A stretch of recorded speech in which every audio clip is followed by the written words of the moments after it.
बिस्मिल्लाहिर्रहमानिर्रहीम, अस्सलामुअलैकुम। Welcome to FH home channel. आज का हमारा टॉपिक जो हम डिस्कस करने जा रहे हैं वो है आशोब चश्म, आँखों का दुखना। इस प्रॉब्लम के अंदर आँखों के जो पपोटे हैं इनकी अंदरूनी और आँख के जो ढीले हैं इनके ऊपर एक झिल्ली होती है लुआबदार, वो मुतवर्रम हो जाती है। और हर मौसम में ये प्रॉब्लम हो सकता है और किसी भी एज के अंदर हो सकता है, लेकिन ज़्यादातर जो है ये मौसम बहार और मौसम ख़ज़ां में ज़्यादातर होता है। और गरीब बच्चे वग़ैरह जिनकी परवरिश अच्छी तरीके से नहीं हो रही होती, सफाई का, ग़िज़ा का ख्याल नहीं होता, वहाँ पे भी ये बहुत ज़्यादा ये प्रॉब्लम उन बच्चों में भी पाया जाता है। इसकी 2 टाइप्स हैं। एक तो बहुत ज़्यादा जो है वो जो फ़ौरन होती है, एक्यूट होती है, और एक क्रॉनिक होती है।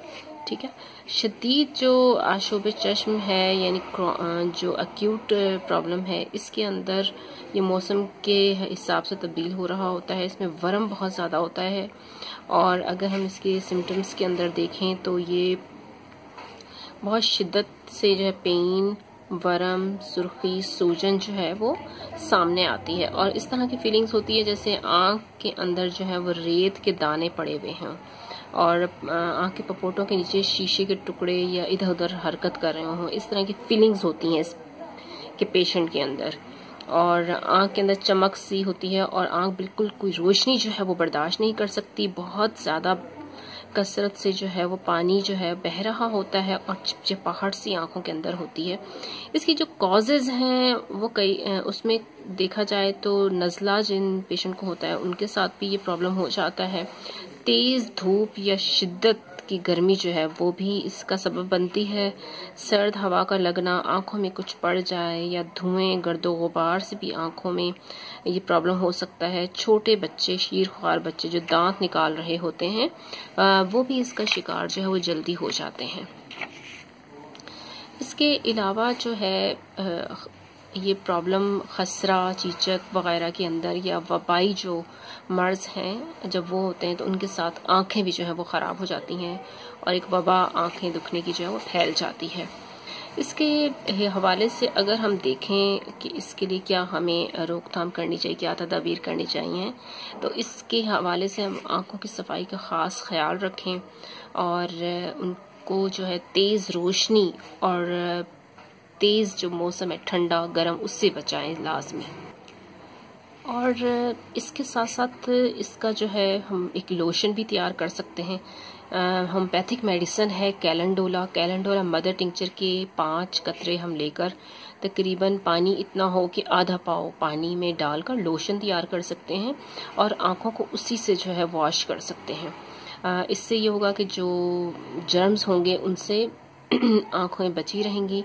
और रात को सोते वक्त जो है वो आँखों के पपोटे जो निचली लेयर है, इसके तरफ हम कैलेंडोला जो ऑइंटमेंट है वो भी हल्का सा लगा सकते हैं। इससे ये होता है कि आंखें चिपकेंगी नहीं, और जो अंदर जख्म से बने हुए वो बेहतर हो जाएंगे, आंखें खोलना आसान हो जाएंगी। क्योंकि जब ये पेशेंट सोता है तो इसकी आंखें जो है वो चिपक जाती हैं और बहुत तकलीफ होती है। इसके अलावा जो है आप स्याह चश्मे पहने, आंखों को बहुत कम इस्तेमाल करें, यानी कम देखें, इधर उधर आंखें बंद रखें, और गंदगी और आबो हवा में न जाएं। खुराक बिल्कुल सादा रखें, और इस तरह की जो जल्द हजम होने वाली हो। आंखों के ऊपर किसी भी किस्म की कोई आई शेड, कोई मेकअप, इस टाइप की चीज़ों को इस्तेमाल ना करें। बहुत ज़्यादा इनका ख्याल रखें, क्योंकि उस वक़्त ये बहुत ज़्यादा सेंसिटिव हुई भी होती हैं, और इसके ज़्यादा अगर हम इसका ख्याल ना रखें तो इससे जो है बहुत ज़्यादा प्रॉब्लम में भी हम जा सकते हैं। तो इसके हवाले से कुछ होम्योपैथिक मेडिसिन्स भी हैं हमारी, अगर हम उन्हें साथ इस्तेमाल करते हैं तो बहुत अच्छे हमें रिजल्ट्स मिलते हैं। ये होम्योपैथिक मेडिसिन्स आपको होम्योपैथिक स्टोर से भी मिल जाएंगी, या आप किसी अच्छे होम्योपैथिक डॉक्टर को दिखा सकते हैं और वहाँ से भी आप ये परचेज कर सकते हैं और अपने इस प्रॉब्लम को सॉल्व कर सकते हैं। इसमें हमारी एक मेडिसिन है एकोनाइट बहुत अच्छी मेडिसिन है।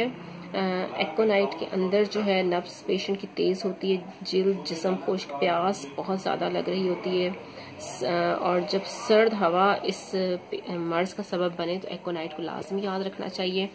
इसके अलावा है बेलाडोना। बेलाडोना हम तब यूज़ करेंगे जब आंखों के अंदर दर्द, सुर्खी, सूजन बहुत हो चुकी हो और आंखें बहुत चमकीली हों, रोशनी बिल्कुल बर्दाश्त ना कर रही हो, तो वहाँ पे बेलाडोना को लाजमी याद रखना चाहिए। इसके अलावा मर्क कॉर इन्फेक्शन जो हो रहा होता है, मर्क कॉर उसको जो है वो क्योर करेगी और पेशेंट के प्रॉब्लम को जो है वो सॉल्व करेगी, रिलैक्स करेगी। वो जो अंदर पसी एरिया बन जाता है उसको जो है वो इससे निजात देगी। इसके अलावा जलसीनियम भी हमारी बहुत अच्छी मेडिसिन है। इसका पेशेंट जो है ये भी रोशनी बर्दाश्त नहीं कर सकता, बहुत सेंसिटिव हुआ होता है और उसको कई दफ़ा नज़र में धुंधलाहट फील हो रही होती है, तो जलसीनियम वहाँ पे बहुत अच्छा काम करती है। पल्साटीला। पल्साटीला भी बहुत इफ़ेक्टिव मेडिसिन है। जब पलकें जुड़ी हुई हों, आंसू बकसरत आ रहे हों और आंखों के ढीलों के अंदर दर्द फील हो रहा हो, तो वहाँ पे पल्साटीला बहुत अच्छा काम करती है। सल्फ़र बहुत अच्छी मेडिसिन है। हम स्टार्ट में, ट्रीटमेंट के स्टार्ट में भी सल्फ़र को स्टार्ट कर सकते हैं, और अगर बहुत ईचिंग हो रही हो पेशेंट को या इसके अलावा बॉडी में कहीं कोई एलर्जी भी हुई भी हो तो उसके साथ ये बहुत अच्छा काम करेगी। तो ये तमाम जो होम्योपैथिक मेडिसिन हैं ये बहुत ज़्यादा इफ़ेक्टिव हैं। जब भी कोई ऐसा प्रॉब्लम हो, चाहे वो किसी भी मौसम में, बच्चों में, बड़ों में, किसी एज में भी हो, तो आप लाजमी जो है वो किसी अच्छे होम्योपैथिक डॉक्टर को दिखाएं। और अगर ख़ुद घर में ये मेडिसिन रख सकते हैं तो ये बहुत सारे और प्रॉब्लम्स में भी सिम्टम के हिसाब से जो है वो काम आती हैं। आप इनको रख सकते हैं, हम किसी भी अच्छी कंपनी की लेकर जो है अपने घर में। ओके जी, थैंक यू सो मच।